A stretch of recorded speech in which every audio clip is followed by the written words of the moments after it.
Hey everybody, how's it going? Thanks for stopping by for the Motiv Forge Fire review. Really appreciate you taking the time to give a look at it. A couple of quick specs here. My layout on this ball, 65 by 5 by 50, pinned down. Surface is the factory 4000 LSS, RG247 differential 055. This is a big ball, big symmetric ball. Has the infusion hybrid cover and of course the detonator core. These two things together make for one of the strongest symmetrics on the market. Let's check it out. All right, everybody, welcome in. Here we go. First frame of the 10 frame review. Down in the track area, ball finishes real strong. Looks really good down lane, mid lane, and into the pocket. This ball has a lot of hook potential, and I don't know if you can pick it up, but pay attention on the next frame. You'll see it. Right after it gets through the mid lane and starts to get into its roll phase, this thing revs up strong. Check this out. There. See it? Boom. It just pops up. And it goes. It starts to turn harder than it was when you threw it. And I realize every ball picks up a little bit of revolution down lane, but this one really picks up. That shot was just a little bit slow. That one came in at 17.98. Here we go. This one's at 18.3. Watch this ball. Finishes just right. Boom. There we go. So right through the pocket, ball finishes on the left side of the deck, which if you've watched any of my videos, you know where that's where I want my ball to finish. I want it to finish on the left side of the deck, either straight in the middle or to the left. That's when I tend to be shooting my best scores. So let's check this ball out here in the fourth frame. There we go. Ball drives pretty well through the pocket there, but you can see there's just a slight bit of deflection here. Pay real close attention.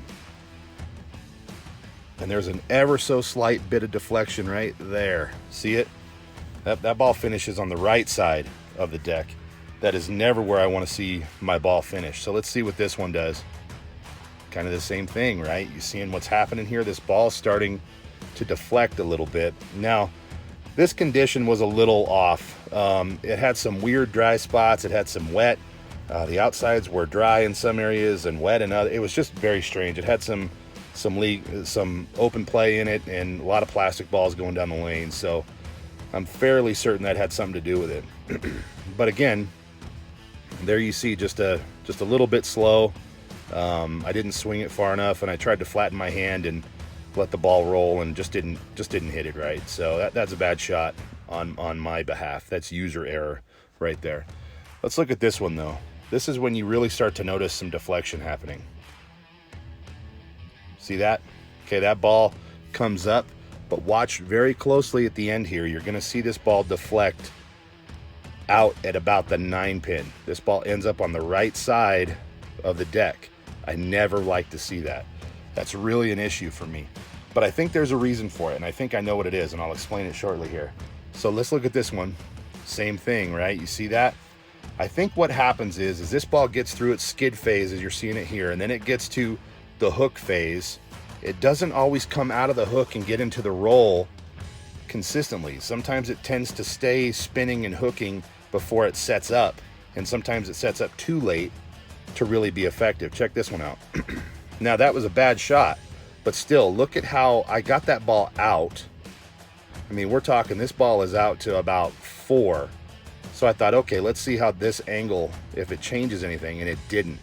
It's because I think this ball is fairly touchy when it comes to how it finishes. Now look here. See, that one drives through, finishes left. But if you watch closely, this ball sets up, so it's skidding now, it's into its hook phase. Here we go into the hook phase, and now watch, it goes to roll right there. And it pushes itself through and sends a nasty messenger across. Let's see the next ball here, and I think you're gonna see a little deflection here as well. See that? More deflection off the backside. Now, I don't think this is the ball necessarily. It's not totally the ball. It's probably mostly me, to be honest. But no question the ball has something to do with it here. And it could be the drilling I've got in it. It could be any number of things. But let's watch this last shot. It always carries. You know this is going to happen. See, that ball finishes at the 9 pin. And if you look at it, you can kind of see it sets up a little bit late. It still deflects a little bit and finishes on the right side of the deck, which I really don't love. So you can see I setting up this game, it just didn't, I didn't have my best game. That 9th frame, what a hell of a way to finish the foundation frame, eh? The question becomes, does the Forge Fire make the bag, and is it the main bag or the 3-ball tote? The answer is it's the tote, and it's going to be used for heavier oil conditions. Final grade here is a B, and let's get into my grading scale. So there's the scale. Now you can see appearance, I gave it 4 points. I think the contrast in colors really helps you see what's going on with the ball down the lane. So I give it a 4. Reliability, what does that mean? It means, is the motion that's built into this ball, is it a reliable motion to strike? And I would say yes. This ball has a very nice, smooth motion to it. It's not real back-endy. It can be, depending on how you throw it or how you drill it. But I think overall, it's a reliable motion. Repeatability is, if I do the same thing, 1 to 2, 2 to 3, 3 to 5, on through 10 frames, does it do the same thing? And the answer here is yes, it does. Now the finish, how does the ball finish at the deck? I gave it a 3.5, and honestly, I was hard pressed to give it a 3.5. It probably should be a 3.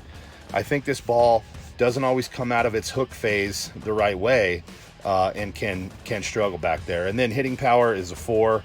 When it does what it's supposed to do, this ball hits a ton. Final letter grade B, total points 19.5.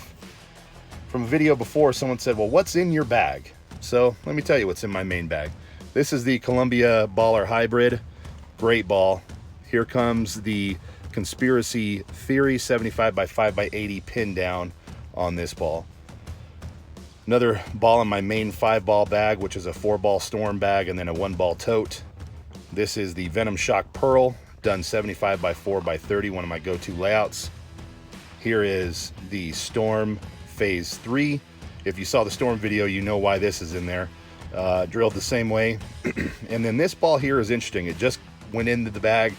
It's got to be one of the most underrated balls out there right now. This is the 900 Global After Dark, 72 by 3 3/8 by 77. Great ball.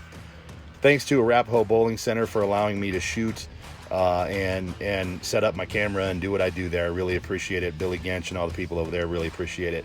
And then also to Bobby's Pro Shop. Bobby Layton is the guy over there. Be sure to give him a call. He's one of the best in Denver if you're looking for a ball. So thanks for watching. I really appreciate you guys tuning in. Make sure to subscribe to get the latest review videos. And if you have any questions, comments, or inquiries, email me right there, freeagentbowler@yahoo.com. Thanks.